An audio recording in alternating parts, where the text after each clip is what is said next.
Hello विद्यार्थी मित्रों, ધોરણ 11 ફિઝિક્સ વિષયમાં આપણે ચેપ્ટર નંબર 9 ઘન પદાર્થોના યાંત્રિક ગુણધર્મો કન્ટિન્યુ કરીએ છીએ।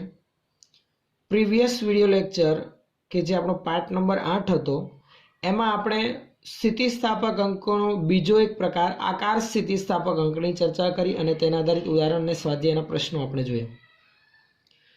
આજના પાર્ટ નંબર 9 માં આપણે ચેપ્ટર નંબર 9 માં જ ત્રીજો એવો સ્થિતિસ્થાપક અને અગત્યનો અંક જેની આપણે ચર્ચા કરવાના છીએ જે છે કદ સ્થિતિસ્થાપક અંક। લખી રાખીએ, કદ સ્થિતિસ્થાપક અંક। કદ સ્થિતિસ્થાપક અંક વિશેની માહિતી આપણે ધ્યાનમાં લઈએ અને ત્યાર પછી આ જ કદ સ્થિતિસ્થાપક અંક આધારિત સ્વાધ્યાયમાં રહેલા પ્રશ્નો અને ઉદાહરણમાં રહેલા પ્રશ્નોની સમજૂતી ધ્યાનમાં લઈશું। કદ સ્થિતિસ્થાપક અંકને મિત્રો બીજું અંગ્રેજીમાં બલ્ક મોડ્યુલસ પણ કહેવામાં આવે છે। શું કહેવાય? કદ સ્થિતિસ્થાપક અંકને બીજું બલ્ક મોડ્યુલસ। કદ સ્થિતિસ્થાપક અંકની જરૂરિયાત ક્યાં ઊભી થાય? તો પદાર્થમાં લગાડેલા બાહ્ય બળ આધારિત જ્યારે કદ વિકૃતિ ઉત્પન્ન થતી હોય ત્યારે એ લગાડેલા બાહ્ય બળ આધારિત ઉદ્ભવતા તણાવ કે પ્રતિબળને અનુરૂપ કેટલી કદ વિકૃતિ ઉદ્ભવશે કે કેટલી એ સહન કરી શકશે તણાવની પ્રબળતાને, તે આપણે કદ સ્થિતિસ્થાપક અંક પરથી નક્કી કરી શકીએ। કદ સ્થિતિસ્થાપક અંકની સંજ્ઞા આપણે બીટા અથવા તો કેપિટલ બી વડે દર્શાવીએ છીએ। કદ સ્થિતિસ્થાપક અંક કઈ રીતે મેળવી શકાય? તો આપણને ખ્યાલ છે મિત્રો, કદ પ્રતિબળ આપણે ધ્યાનમાં લીધું હતું એમ કે જ્યારે પદાર્થમાં કદ વિકૃતિ એટલે પદાર્થના કદમાં ફેરફાર કરવો હોય ત્યારે પદાર્થની સપાટીને ચારે તરફથી લંબ રૂપે આપણે વિરૂપક બળ કે બાહ્ય બળ લગાડવું પડે છે અને એના માટે આપણે પદાર્થને ક્યાં રાખતા હતા? તો કે પ્રવાહીની અંદર, ઊંચા દબાણ ધરાવતા પ્રવાહીની અંદર પદાર્થને રાખતા એ ઊંચું દબાણ ધરાવતું તરલ પ્રવાહી એ સપાટી જે પદાર્થની છે એને લંબ રૂપે ચારે દિશામાંથી શું લગાડે છે? બળ લગાડે છે। આથી એ પદાર્થની સપાટી પર કદ પ્રતિબળ અથવા તો આપણે એને બીજું નામ આપતા હતા હાઇડ્રોલિક પ્રતિબળ ઉદ્ભવે છે। એ હાઇડ્રોલિક પ્રતિબળનું મૂલ્ય દબાણ જેટલું જ હોય, કારણ કે સપાટીને એકમ ક્ષેત્રફળ દીઠ લંબ રૂપે લાગતું બળ એટલે જ દબાણ, અને એ દબાણ એ જ છે આપણું અહીંયા પ્રતિબળ। તો અગત્યની માહિતી નોંધતા જઈએ। હમણાં આપણે વાત કરીએ, પદાર્થને પ્રવાહીમાં રાખીએ, પદાર્થને પ્રવાહીમાં ડુબાડતા શું અનુભવે છે? કદ પ્રતિબળ ઉદ્ભવે છે। કદ પ્રતિબળને બીજું આપણે શું કહી શકાય? હાઇડ્રોલિક પ્રતિબળ ઉદ્ભવે છે, જે લગભગ કોના જેટલું હોય? દબાણ જેટલું અનુભવાય છે। આ કદ પ્રતિબળના લીધે પદાર્થના શેમાં ફેરફાર થાય છે? કદમાં ફેરફાર થાય છે અને કદમાં ફેરફાર થવાથી પદાર્થમાં કદ વિકૃતિ ઉદ્ભવે છે। તો લખી રાખીએ, આથી પદાર્થના કદમાં ઘટાડો થતા કદ વિકૃતિ ઉદ્ભવે છે। તો આના પરથી આપણે કદ સ્થિતિસ્થાપક અંક નક્કી કરીશું। નોર્મલી કોઈ પણ સ્થિતિસ્થાપક અંક એટલે આપણે વાત કરી તેમ પ્રતિબળના છેદમાં વિકૃતિ, પણ કદ સ્થિતિસ્થાપક અંક એટલે કદ પ્રતિબળના છેદમાં કદ વિકૃતિ। એકદમ સિમ્પલ। કદ પ્રતિબળ કોના જેટલું હોય? દબાણ જેટલું હોય, અને કદ વિકૃતિ આપણે મેળવી લીધી, કદમાં નોંધાતો ફેરફાર છેદમાં મૂળ કદ। તો આના પરથી આપણે કદ સ્થિતિસ્થાપક અંકનું સમીકરણની વ્યાખ્યા લખી શકીએ। વ્યાખ્યા શું લખાય?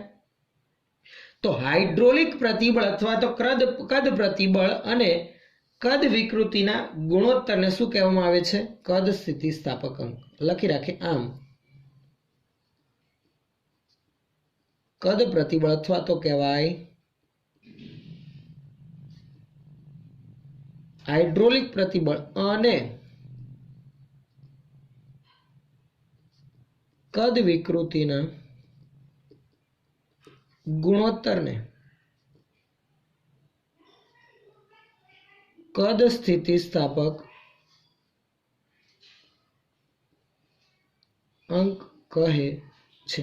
આ કદ સ્થિતિસ્થાપક અંકને આપણે બલ્ક મોડ્યુલસ કહીએ છીએ અંગ્રેજીમાં, અને આ કદ સ્થિતિસ્થાપક અંકની સંજ્ઞા કેપિટલ બી વડે પણ દર્શાવવામાં આવે છે. આથી કદ સ્થિતિસ્થાપક અંક કેપિટલ બી બરાબર અંશમાં હું લખી રાખું કદ પ્રતિબળ છેદમાં આવશે કદ વિકૃતિ. પણ કદ પ્રતિબળ કોના જેટલું હોય? દબાણ જેટલું. કારણ કે એકમ ક્ષેત્રફળ દીઠ લંબરૂપે જ બળ લાગતું હોય. કદમાં ફેરફાર કરવા માટે આપણે એ જ રીતે બળ લગાડવું પડે, અને એટલા માટે તો આપણે એને પ્રવાહીમાં ડૂબાડતા હતા. તો એ ખાસ યાદ રાખવું, કદ પ્રતિબળનું મૂલ્ય દબાણ જેટલું હોય, અને એના આધારિત પદાર્થમાં ઉદ્ભવતી કદ વિકૃતિ એટલે કદમાં નોંધાતો ફેરફારના છેદમાં મૂળ કદ. આપણે આ રીતે લખતા હતા પ્રતિબળ અને વિકૃતિ વાળી થિયરી ધ્યાનમાં લીધી ત્યારે. પણ કદ સ્થિતિસ્થાપક અંકના સમીકરણમાં અહીંયા એક ઋણ નિશાની આવશે. ઋણ નિશાની શા માટે? તો કે ધ્યાન આપજો. જુઓ, પદાર્થને પ્રવાહીમાં ડૂબાડતા જે દબાણમાં વધારો થાય છે પદાર્થની સપાટી પર, એ દબાણ પીમાં વધારો થતા પદાર્થના કદમાં ફેરફાર કેવા પ્રકારનો થાય? તો કે ઘટાડો થશે. ડેલ્ટા વી શું મળશે? તો કે કદ વધવાનું નથી, સપાટીને લંબરૂપે બળ લાગતા દબાણ વધતા કદ તો ઘટશે.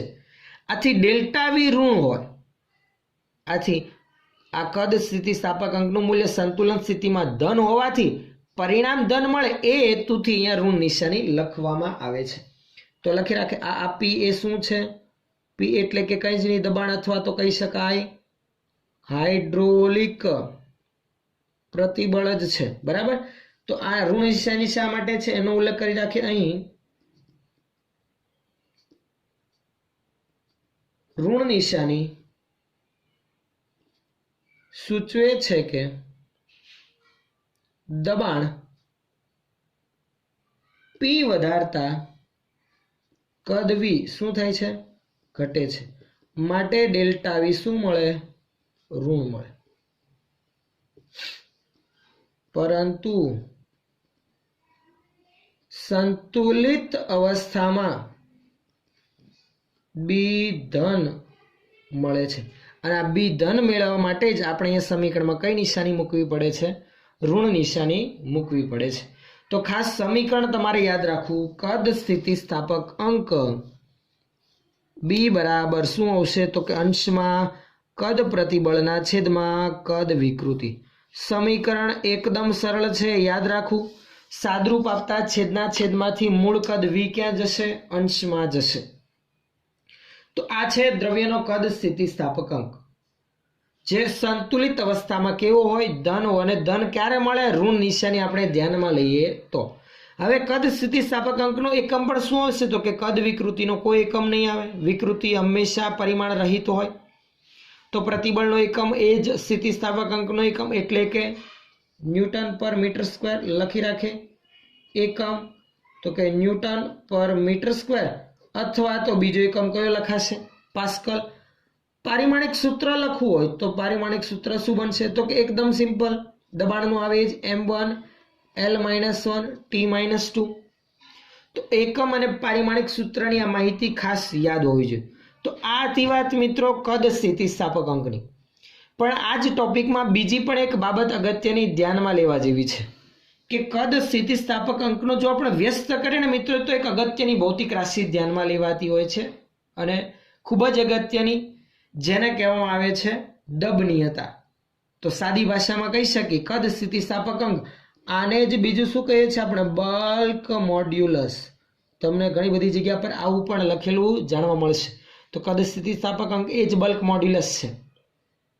તો એની વ્યાખ્યા લખી તો આમ લખી શકાય દબનીયતાની કે બલ્ક મોડ્યુલસ અથવા તો કદ સ્થિતિસ્થાપક અંકના વ્યસ્તને શું કહેવામાં આવે છે? દબનીયતા કહે છે. લખી રાખીએ દબનીયતા એટલે શું? તો કે એની વ્યાખ્યા આમ લખી શકાય, બલ્ક મોડ્યુલસના વ્યસ્તને શું કહેવામાં આવે છે? દ્રવ્યની દબનીયતા. દબનીયતાને કે વડે દર્શાવવામાં આવે છે? દબનીયતા કહે છે. આથી સમીકરણ લખવું તો સિમ્પલ આમ લખી શકાય, આથી દબનીયતા કે બરાબર 1/,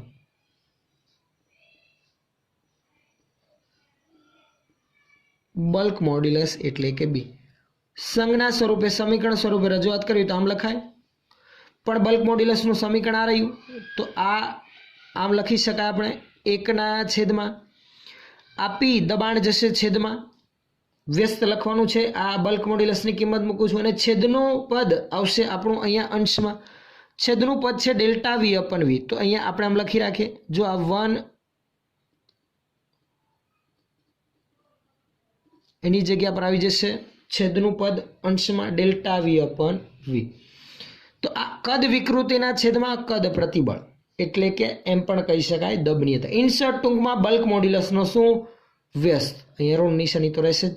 આ બીજી એક વસ્તુ ખાસ મિત્રો અગત્યની કે જ્યારે આપણે કેલ્ક્યુલેશન કરતા હોય, ગણતરી કરતા હોય ત્યારે ઋણ નિશાનીને આપણે ધ્યાનમાં ના લઈએ તો પણ ચાલે, એને આપણે અવગણવાની રહેશે.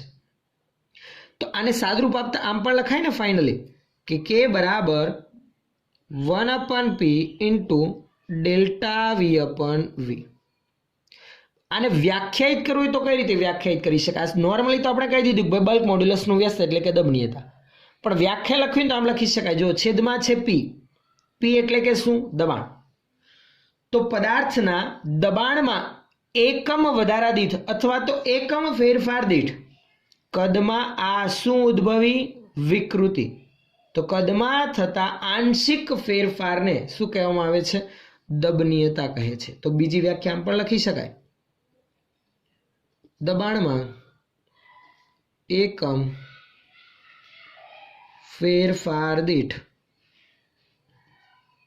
કદમાં થતા આંશિક ફેરફારને શું કહેવામાં આવે છે? દબનીયતા કહે છે. તો આ છે દબનીયતાની વ્યાખ્યા, એમ પણ લખી શકાય. એનો એકમ તો બલ્ક મોડ્યુલસનો વ્યસ્ત એટલે કે મીટર સ્ક્વેર પર ન્યૂટન, અથવા તો બીજો એકમ પાસ્કલ ઇન્વર્સ પણ લખાય. અને પારિમાણિક સૂત્ર લખવું હોય તો આનું ફરી પાછું વ્યસ્ત જ કરો, તો જે ધન ઘાત હતી એ ઋણ અને ઋણ છે એ શું થઈ જશે? ધન થઈ જશે. તો આ દબનીયતાનો એકમ અને પારિમાણિક સૂત્ર આપણે ધ્યાનમાં લીધું. હવે આપણે વાત કરીએ કે જે બલ્ક મોડ્યુલસ છે કેવા દ્રવ્યના વધુ અને કેવા દ્રવ્યના ઓછા. તો જરાક એકદમ સામાન્ય સમજૂતીથી આપણને ખ્યાલ આવે. જુઓ, ઘન પ્રવાહીને વાયુ માં પદાર્થને દબાવતા શેમાં આરામથી કદ વિકૃતિ ઉત્પન્ન કરી શકાય? કોને સહેલાઈથી દબાવી શકાય? તો ઘન પદાર્થ પર જે આપણે વિરૂપક બળ લગાડીએ છીએ એટલું જ પ્રવાહી પર અને એટલું જ વાયુ પર લગાવતા કોના કદમાં ફેરફાર મોટો નોંધાય છે? તો કે વાયુમાં મોટો ફેરફાર નોંધાશે, કદમાં ઘટાડો વધુ થશે એટલે ડેલ્ટા વી એના માટે મોટું. જો કદ વિકૃતિ વધુ ઉત્પન્ન થાય તો બલ્ક મોડ્યુલસ નાનું મળે. આમ પ્રવાહી વધુ દબાવવાથી બલ્ક મોડ્યુલસ એનો નાનો, વાયુ સૌથી વધુ દબાશે તો વાયુના બલ્ક મોડ્યુલસનું મૂલ્ય એકદમ ઓછું. વાયુ કરતાં પ્રવાહી ઓછો દબાયેલ હશે, એના કદમાં નોંધાતો ફેરફાર વાયુની સરખામણીમાં ઓછો હશે. તો કદ વિકૃતિ એમાં વાયુ કરતાં ઓછી મળવાના લીધે બલ્ક મોડ્યુલસનું મૂલ્ય વાયુ કરતાં પ્રવાહીમાં વધુ. જ્યારે ઘન માટે કદ વિકૃતિ એકદમ ઓછી, જો એટલી જ સાઇઝનો આપણે કોઈ ઘન પદાર્થ લીધેલો હોય એના પર એટલું બાહ્ય બળ લગાડીએ તો એમાં એકદમ માઇનોર કદ વિકૃતિ ઉત્પન્ન થાય. આથી બલ્ક મોડ્યુલસનું મૂલ્ય એના માટે છેદ જેમ નાનો તેમ મોટું. કદ વિકૃતિ ડેલ્ટા વીનું મૂલ્ય એકદમ નાનું મળવાથી આપણને બલ્ક મોડ્યુલસના મૂલ્ય પ્રમાણમાં કેવા મળશે? મોટા મળશે. આથી એમ કહી શકાય ઘન પદાર્થ માટે સૌથી વધુ બલ્ક મોડ્યુલસ, એનાથી ઓછું પ્રવાહીમાં, એનાથી ઓછું વાયુ પદાર્થોમાં. લખી રાખીએ, બલ્ક મોડ્યુલસ સૌથી વધુ ઘનનું, એનાથી ઓછું પ્રવાહીમાં, એનાથી ઓછું વાયુ પદાર્થોમાં. સૌથી ઓછો બલ્ક મોડ્યુલસ કોનો હોય છે? વાયુનો હોય. ઇન શોર્ટ ટૂંકમાં તમે એટલું યાદ રાખી શકો, ઘન પદાર્થોના યંગ મોડ્યુલસ, બલ્ક મોડ્યુલસ અને આકાર સ્થિતિસ્થાપક અંક એવા મોડ્યુલસ ઓફ રિજિડિટી બધા જ મૂલ્ય કેવા હોય? પ્રવાહીને વાયુ કરતાં ઊંચા હોય છે. તો બલ્ક મોડ્યુલસ વધુ તો દબનીયતા ઓછી, એટલે સૌથી વધુ દબનીયતા વાયુની, ઘનની ઓછી.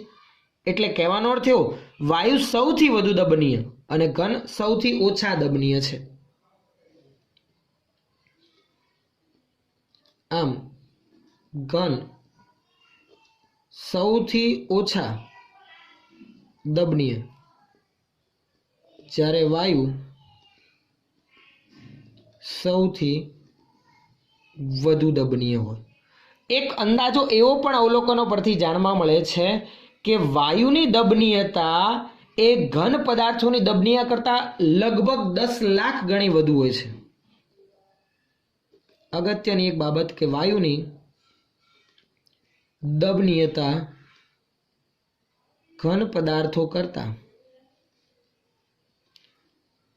10 લાખ ગણી વધુ આપણને જાણવા મળે. આની પાછળનું મેઇન કારણ શું? તો તમને ખ્યાલ છે કે ઘન પદાર્થોમાં પાડોશી પરમાણુ એકદમ નજીક નજીક હોય, જ્યારે વાયુમાં અને પ્રવાહીમાં તો કે વાત કરીએ સૌથી પહેલા ઘન, તો કે ઘન પદાર્થ હોય એમાં આજુબાજુના પાડોશી પરમાણુ નજીક નજીક ગોઠવાયેલા હોય તથા આંતરઆણવીય બળથી જોડાયેલા હોય, અને એ આંતરઆણવીય બળ પ્રવાહી કરતાં વધુ હોય ઘનમાં. જ્યારે પ્રવાહીમાં એ આડોશ પાડોશના એવા પરમાણુ વચ્ચેનું અંતર ઘન કરતાં વધુ હોય પણ વાયુ કરતાં પ્રમાણમાં ઓછું હોય. પણ એ પાડોશના એવા આંતરપરમાણુય બળ, પાડોશમાં રહેલા એવા પરમાણુ વચ્ચે લાગતું આંતરપરમાણુય બળ પ્રમાણમાં ઘન કરતાં ઓછું હોય છે. આથી એ ઘનની સરખામણીમાં સહેલાઈથી દબાવી શકાય. પણ જ્યારે વાયુમાં તો એ અંતર ઘણું વધુ હોય તથા એ આંતરપરમાણુય બળ એકદમ નિર્બળ હોય એટલે એને સરળતાથી આપણે દબાવી શકીએ છીએ. આથી વાયુની દબનીયતા સૌથી વધુ જાણવા મળે, જ્યારે ઘન પદાર્થોની દબનીયતા સૌથી કેવી હોય છે? ઓછી હોય છે. અહીંયા પણ ખાસ દબનીયતાનું સમીકરણ યાદ રાખવું. દબનીયતા એટલે બીજું કંઈ જ નહીં, બલ્ક મોડ્યુલસના વ્યસ્તને શું કહેવામાં આવે છે? દબનીયતા કહે છે. ચલો હવે આપણે કદ સ્થિતિસ્થાપક અંક આધારિત ઉદાહરણ અને સ્વાધ્યાયમાં રહેલા પ્રશ્નોની ચર્ચા કરીએ. ઉદાહરણ નંબર 9.5 નંબરનો પ્રશ્ન જુઓ. પ્રશ્ન તમારી સામે સ્ક્રીન પર દેખાય છે. હિન્દ મહાસાગરની સરેરાશ ઊંડાઈ 3000 મીટર છે. 3000 મીટર એટલે કે 3 કિલોમીટર કહી શકાય. મહાસાગરના તળિયે પાણી માટે આંશિક સંકોચન ડેલ્ટા વી અપન વીની ગણતરી કરો. મોટા મહાસાગરમાં નીચેને જે પાણીના એકદમ તળિયે અણુઓ રહેલા હશે એના પર ઉપરના 3000 મીટર ઊંડાઈ ધરાવતા એટલે કે એટલી જાડાઈના પાણીના સ્તરનું શું અનુભવાશે? દબાણ અનુભવાશે. અને દબાણના લીધે એમાં આંશિક એવું શું નોંધાશે? સંકોચન. તો આંશિક સંકોચન અથવા તો કહી શકાય કદ વિકૃતિની આપણે અહીંયા ગણતરી કરવાની છે. કદ વિકૃતિ આપણને કઈ રીતે મળશે? તો કે પાણી માટે બલ્ક મોડ્યુલસનું મૂલ્ય આપણને અહીંયા આપી દીધેલું છે. બલ્ક મોડ્યુલસ એટલે કે કદ સ્થિતિસ્થાપક અંક, અને કદ સ્થિતિસ્થાપક અંક એટલે કે કદ પ્રતિબળના છેદમાં કદ વિકૃતિ. કદ વિકૃતિ એટલે કે આંશિક સંકોચન આપણે મેળવવાનું છે. પણ કદ પ્રતિબળનું મૂલ્ય મિત્રો કોના જેટલું હોય? તો કે કદ પ્રતિબળ એટલે જ હાઇડ્રોલિક પ્રતિબળ, અને એ હોય દબાણ જેટલું. તો એ જે તળિયે રહેલા પાણીના અણુઓ છે એના પર 3000 મીટર ઊંડાઈના એ પાણીના સ્તર દ્વારા અનુભવાતું આપણે દબાણ મેળવવું પડશે, જેનું સમીકરણ ખાસ યાદ રાખવું, જે આગળના આવનારા ચેપ્ટરમાં તમે શીખશો કે h ઊંચાઈના તરલ સ્તંભ વડે એ તળિયે અનુભવાતું દબાણ P બરાબર ρ g h જેટલું જાણવા મળે છે. તો પહેલા તો આપેલી માહિતી લખી રાખીએ. હિન્દ મહાસાગરની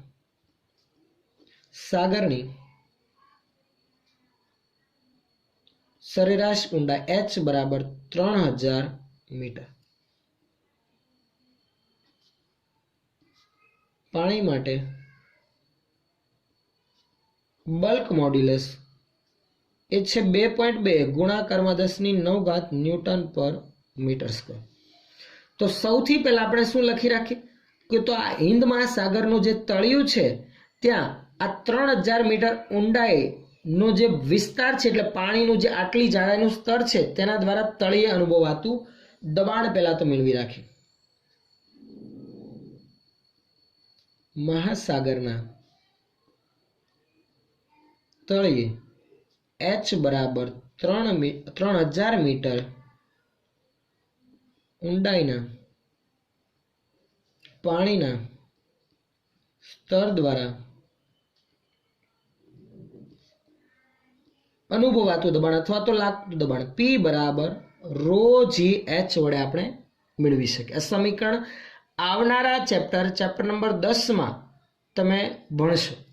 સમીકરણ વિશેની માહિતી કે તરલ સ્તંભ દ્વારા અનુભવાતું દબાણ P બરાબર રો જી એચ વડે આપણે મેળવી શકીએ. જ્યાં રો જી અને એચ, રો એ તરલની ઘનતા, જે પણ તરલ છે, તરલ તરીકે પાણી છે, પાણીની ઘનતા આપણને ખબર છે 1000 કિલોગ્રામ પ્રતિ મીટર ક્યુબ. જી ગુરુત્વ પ્રવેગનું મૂલ્ય અહીંયા રાઉન્ડ ફિગર આધારિત મૂલ્ય 10 લેવાનું કીધેલું છે અને એચ નું મૂલ્ય છે 3000 મીટર. તો ગણતરી કરીશું તો આ મૂલ્ય 3 ગુણાકારમાં 10⁷ પાસ્કલ જેટલું મળી આવે છે. આટલું દબાણ એ તળિયે, હિન્દ મહાસાગરના તળિયે અનુભવાય છે અને આ દબાણના લીધે નોંધાતું આંશિક સંકોચન હવે આપણે બલ્ક મોડ્યુલસ પરથી મેળવીએ. આથી બલ્ક મોડ્યુલસ બરાબર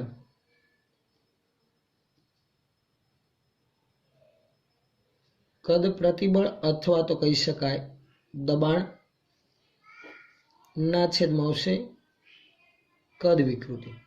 દબાણ તરીકે આપણે સંજ્ઞા P વડે દર્શાવીએ છીએ કદ પ્રતિબળને, અને કદ વિકૃતિ એટલે કે ડેલ્ટા V/V. બલ્ક મોડ્યુલસ બરાબર છે. અહીંયા ઋણ નિશાની અવગણતા લખી રાખીએ, ઋણ નિશાની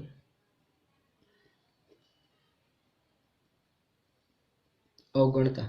ચલો, કદ વિકૃતિ અથવા તો આંશિક સંકોચન મેળવવાનું છે અને કરતા બનાવી રાખીએ. તો ડેલ્ટા V/V કરતા બનાવું તો દબાણ P ના છેદમાં બલ્ક મોડ્યુલસ થશે. દબાણ P આપણને મળેલ છે 3 ગુણાકારમાં 10⁷ અને છેદમાં બલ્ક મોડ્યુલસ આપણને આપી દીધેલ છે, જે છે 2.2 ગુણાકારમાં 10⁹. સાદરૂપ આપશો તો આનું મૂલ્ય આપણને કંઈક આ પ્રમાણે મળી આવે.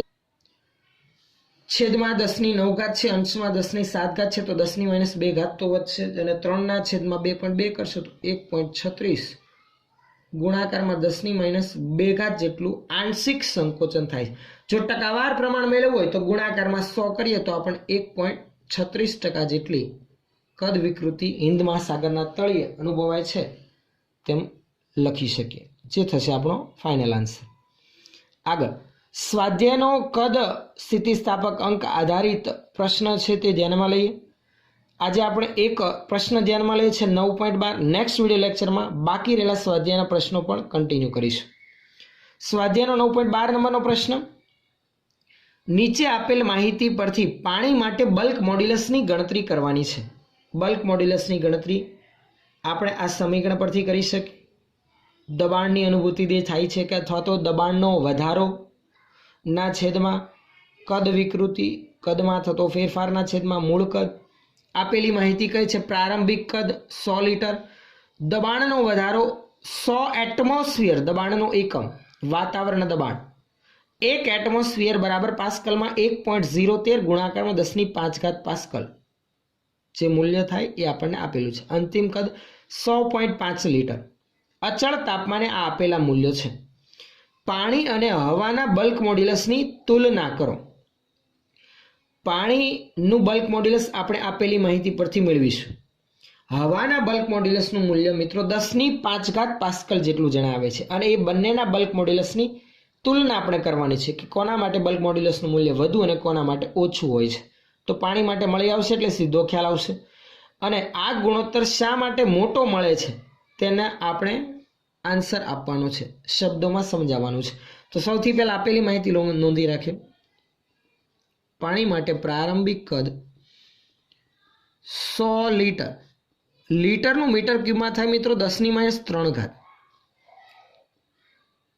પછી બીજું આપેલું મૂલ્ય દબાણનો વધારો એટલે કે P. આને જ આપણે ડેલ્ટા P પણ લખી શકાય, જે છે 100 એટમોસ્ફિયર એટલે કે 100 ગુણાકારમાં 1.013 ગુણાકારમાં 10⁵ પાસ્કલ. એટલે આમ લખી શકાય ને, 1.013 ગુણાકારમાં 10⁵ 7 પાસ્કલ. બીજું અંતિમ કદ આપી દીધેલું છે. પ્રારંભિક કદને મિત્રો અહીંયા V1 વડે દર્શાવે અને અંતિમ કદને આપણે V2 વડે દર્શાવે. V2 કેટલું છે તો કે અંતિમ કદ છે આપણે અહીંયા 100.5 લિટર. એટલે 100.5 ગુણાકારમાં 10⁻³ મીટર ક્યુબ. આ તમને ખબર હોવું જોઈએ 1 લીટર બરાબર 10⁻³ મીટર ક્યુબ. તો કદનો ફેરફાર ડેલ્ટા વી અંતિમ કદ માઇનસ પ્રારંભિક કદ પરથી મેળવી શકીએ. આથી કદનો ફેરફાર ડેલ્ટા વી બરાબર V2 માઇનસ V1 100.5 માઇનસ 100 અને બંનેની જે ગુણાકારમાં 10⁻³ છે એને કોમન આપણે લખી રાખ્યું બરાબર છે. તો 0.5 ગુણાકારમાં 10⁻³ મીટર ક્યુબ જેટલો કદનો ફેરફાર છે. તો આની મદદથી આપણે સમીકરણમાં કિંમત મૂકીને સીધો જ પાણી માટે બલ્ક મોડ્યુલસ મેળવે. આથી પાણી માટે બલ્ક મોડ્યુલસ બી બરાબર દબાણ પીના છેદમાં ડેલ્ટા વી ના છેદમાં વી આવશે. છેદનો વી હું લખી રાખું છું અંશમાં.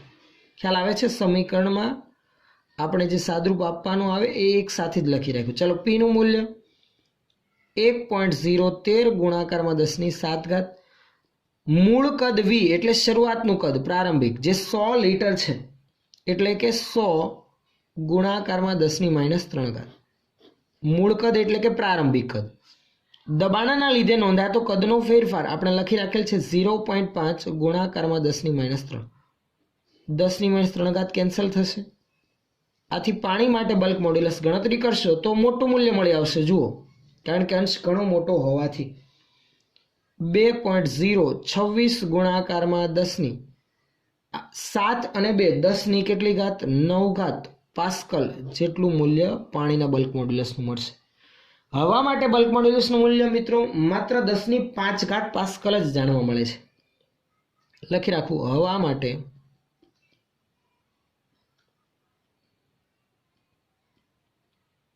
Bulk modulus. પાણી માટેના બલ્ક મોડ્યુલસને મિત્રો ચાલો BW વડે આપણે દર્શાવે અને હવા માટેના બલ્ક મોડ્યુલસને BA વડે દર્શાવે તો એ આવે છે. પાણી માટેનું બલ્ક મોડ્યુલસ આપણે મેળવી રાખ્યું. હવાનું આ મૂલ્ય યાદ રાખવું બલ્ક મોડ્યુલસનું. શોર્ટ ક્વેશ્ચન MCQ માટે મૂલ્ય કામ લાગી શકે, પૂછી શકે તો આન્સર સ્વરૂપે આપણે ધ્યાનમાં લેવાની માહિતી. હવે બંનેમાંથી કયું મૂલ્ય મોટું છે તો સીધું દેખાય છે પાણી માટે, પણ ગુણોત્તર લઈએ તો સચોટ સંબંધ આપણને ખ્યાલ આવશે. આથી BW/BA પાણીનો બલ્ક મોડ્યુલસ 2.026 ગુણાકારમાં 10⁹ ના છેદમાં 1 ગુણાકારમાં 10⁵. તો 2.026 ગુણાકારમાં 10⁴ જેટલો ગુણોત્તર મેળવો. આથી આમ લખી શકાય પાણીનો બલ્ક મોડ્યુલસ BW એ 2.026 ગુણાકારમાં 10⁴ 10⁴ BA હવાના બલ્ક મોડ્યુલસ કરતાં આટલા ગણો મોટો મળશે. આ મોટું મળવાનું કારણ શું છે એ સમજાવવાનું છે. મોટું મળવાનું કારણ બીજું કંઈ જ નહીં, પ્રવાહી જે છે પાણી જે છે એ વાયુ કરતાં પ્રમાણમાં ઓછા દબનીય હોય, વાયુ પ્રમાણમાં વધુ દબનીય જાણવા મળે છે. આની પાછળનું કારણ છે કે આંતર આણવીય જે બળ હોય પાણીમાં એ પ્રમાણમાં વાયુ કરતાં કેવા હોય વધારે જાણવા મળે છે. આ કારણોથી વાયુ કરતાં પાણીના બલ્ક મોડ્યુલસનું મૂલ્ય પ્રમાણમાં કેવું મળી આવે છે? વધુ મળી આવે છે. લખી રાખીએ પ્રવાહીમાં વાયુની સરખામણીમાં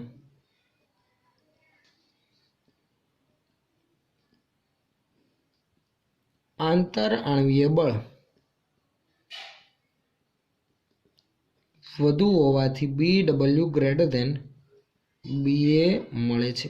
અહીંયા સંજ્ઞા સ્વરૂપે આપણે ટૂંકમાં લખી રાખીએ BW એટલે કે પાણીનો બલ્ક મોડ્યુલસ અને BA એ વાયુનો બલ્ક મોડ્યુલસ.